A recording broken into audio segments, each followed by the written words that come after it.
Miniratna Balayya, mass మహారాజా రవితేజ ఇద్దరు ఎవరి దారిలో వాళ్ళు సినిమాలు చేసుకుంటూ హ్యాపీగా ఉన్నారు.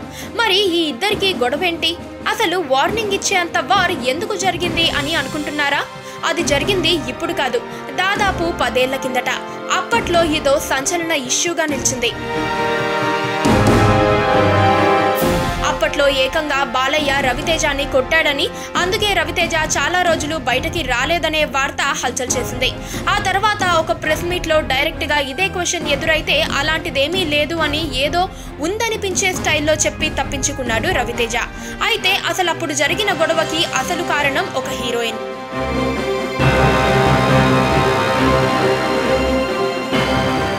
అవును, బాలయ్య అప్పట్లో మహారథి అనే ఒక సినిమా చేశాడు. Chandramukhi director P Vasu direct చేసిన ఆ సినిమాలో హీరోయిన్స్ గా స్నేహ, మీరా జాస్మిన్ నటించారు.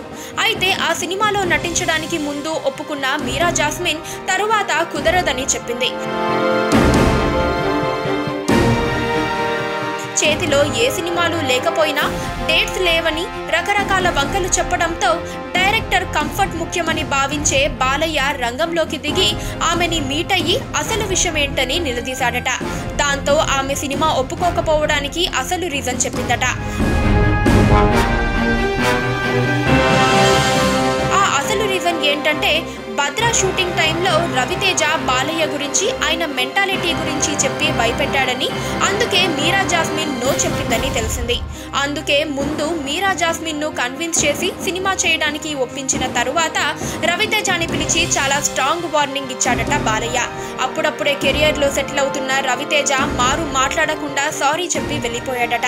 నిజానికి గోరంతగా జరిగిన ఈ మ్యాటర్ ని అప్పట్లో మీడియా భూతద్దంలో చూపించి ఏకంగా బాలయ్య రవితేజని ఫుట్బాల్ ఆడేశాడని మసాలా వేసి మరీ చెప్పడంతో రవితేజ ఫ్రీగా మూవ్ అవ్వడానికి చాలా కాలం పట్టింది.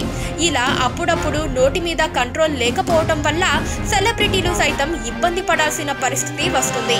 అది మ్యాటర్. పక్కనే ఒక గంట సింబల్ కనిపిస్తుంది కదా, దాన్ని నొక్కారనుకోండి, మేం చేసే వీడియో అప్డేట్స్, నోటిఫికేషన్స్ అన్నిటితో మీ డివైస్ లో వాలిపోతుంది.